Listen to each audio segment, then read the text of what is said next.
अहोई अष्टमी की कथा। एक नगर में एक साहूकार रहा करता था। उसके 7 लड़के थे।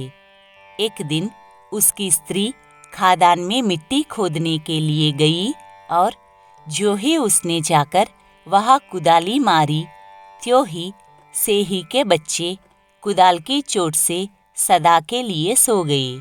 इसके बाद उसने कुदाल को स्याहू के खून से सना देखा तो उसे सेह के बच्चे मर जाने का बड़ा दुख हुआ, परंतु वह विवश थी क्योंकि यह काम उससे अनजाने में हो गया था।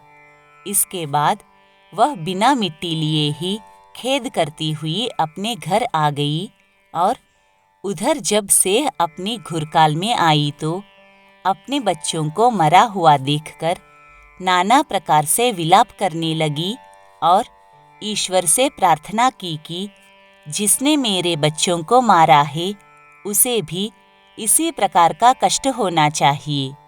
तत्पश्चात सेह के श्राप से सेठानी के 7 लड़के एक ही साल के अंदर समाप्त हो गए, अर्थात मर गए।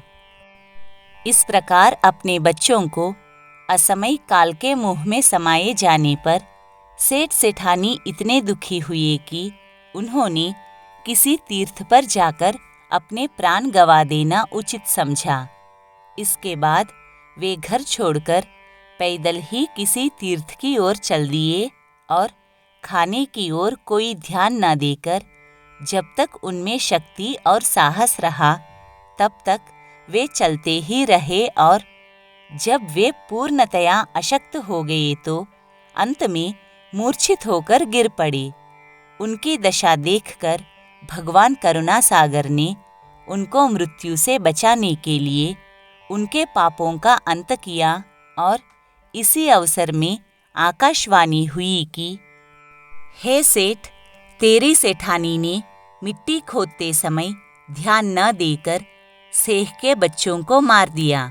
इसके कारण तुम्हें बच्चों का दुख देखना पड़ा।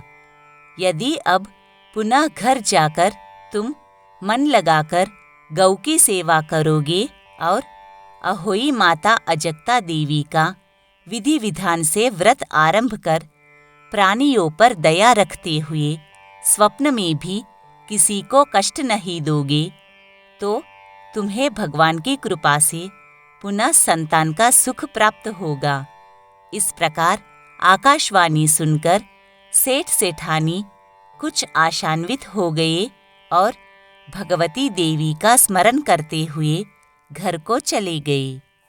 इसके बाद उन्होंने श्रद्धा भक्ति से अहोई माता का व्रत किया तथा गौ माता की सेवा करना भी आरंभ कर दिया तथा जीवों पर दया भाव रखते हुए क्रोध और द्वेष का सर्वथा परित्याग कर दिया। ऐसा करने के पश्चात भगवान की कृपा से वे सेठ सेठानी 7 पुत्रों वाले होकर अगणित पौत्र सहित संसार में नाना प्रकार के सुखों को भोगकर स्वर्ग चले गए। अहोई अष्टमी की दूसरी कथा। एक साहूकार था जिसके 7 बेटे 7 बहुएं तथा एक बेटी थी।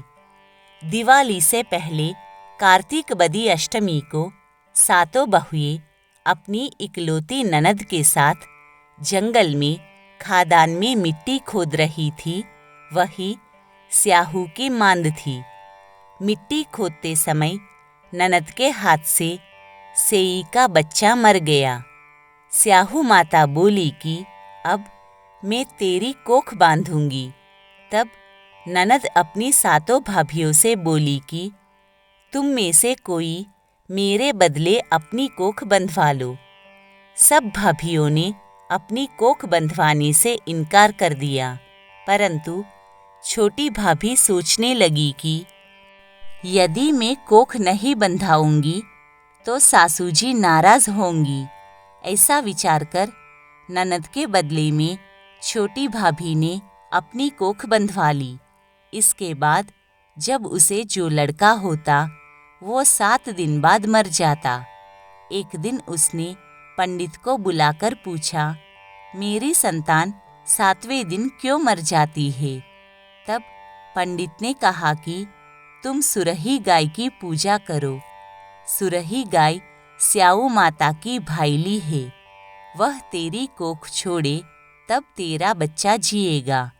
इसके बाद से वह बहू प्रातःकाल उठकर चुपचाप सुरही गाय के नीचे सफाई आदि कर जाती। गौ माता बोली कि आजकल कौन मेरी सेवा कर रहा है, सो आज देखूंगी। गौ माता खूब तड़के उठी। क्या देखती है कि एक साहूकार के बेटे की बहू उसके नीचे सफाई आदि कर रही है। गौ माता उससे बोली, क्या मांगती है? तब साहूकार की बहू बोली कि स्याऊ माता तुम्हारी भाईली है और उसने मेरी कोख बांध रखी है, सो मेरी कोख खुलवा दो। गौ माता ने कहा, अच्छा। अब तो गौ माता समुद्र पार अपनी भाईली के पास उसको लेकर चली। रास्ते में कड़ी धूप थी, सो वे दोनों एक पेड़ के नीचे बैठ गई। थोड़ी देर में वहाँ एक सांप आया और उसी पेड़ पर गरुड़ पंखनी का बच्चा था। सांप उसको डसने लगा। तब साहूकार की बहू ने सांप मारकर डाल के नीचे दबा दिया और बच्चों को बचा लिया। थोड़ी देर में गरुड़ पंखनी आई तो वहाँ पर खून पड़ा देखकर साहूकार की बहू को चोंच मारने लगी। तब साहूकारनी बोली कि मैंने तेरे बच्चे को नहीं मारा, बल्कि सांप तेरे बच्चे को डसने को आया था। मैंने तो उससे तेरे बच्चे की रक्षा की है। यह सुनकर गरुड़ पंखनी बोली कि मांग, तू क्या मांगती है? तब वह बोली कि 7 समुद्र पार स्याऊ माता रहती है, हमें उसके पास पहुंचा दो। तब गरुड़ पंखनी ने दोनों को अपनी पीठ पर बिठाकर स्याऊ माता के पास पहुंचा दिया। स्याऊ माता उन्हें देखकर बोली कि आ बहन, बहुत दिनों बाद आई। फिर कहने लगी कि बहन, मेरे सिर में जू पड़ गई है। तब सुरही के कहने पर साहूकार की बहू ने सलाई से उसकी जुएं निकाल दी। इस पर स्याऊ माता प्रसन्न होकर बोली कि तूने मेरे सिर में बहुत सलाई डाली है, इसलिए तेरे 7 बेटे और बहू होंगी। तब वह बोली कि मेरे तो एक भी बेटा नहीं, 7 बेटे कहाँ से होंगे? स्याऊ माता बोली कि वचन दिया है। तब साहूकार की बहू बोली कि मेरी कोख तो तुम्हारे पास बंद पड़ी है। यह सुनकर स्याऊ माता बोली कि तूने तो मुझे बहुत ठग लिया। मैं तेरी कोख खोलती तो नहीं, परंतु अब खोलनी पड़ेगी। जा, तेरे घर तुझे 7 बेटे और 7 बहुएं मिलेगी। तू जाकर उजमन कर, 7 अहोई बनाकर 7 कढ़ाई कर। वह लौटकर घर आई तो वहाँ देखा कि 7 बेटे 7 बहुएं बैठे हैं। वह खुश हो गई। उसने 7 अहोई बनाई, 7 उजमन किए तथा 7 कढ़ाई की।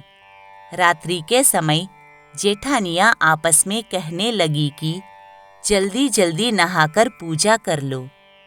कहीं छोटी बच्चों को याद करके रोने लगे। थोड़ी देर में उन्होंने अपने बच्चों से कहा कि अपनी चाची के घर जाकर देखाओ कि आज वह अभी तक रोई क्यों नहीं। बच्चों ने जाकर कहा कि चाची तो कुछ मान रही है, खूब उजमन हो रहा है। यह सुनते ही जेठानियाँ दौड़ी दौड़ी घर आई और जाकर कहने लगी कि तूने कोख कैसे छुड़ाई? तब वह बोली कि तुमने तो कोख बंधाई नहीं, सो मैंने बंधा ली थी। अब स्याऊ माता ने कृपा करके मेरी कोख खोल दी है। स्याऊ माता ने जिस प्रकार बहू की कोख खोली, उसी प्रकार सबकी खोले। जय अहोई माता की।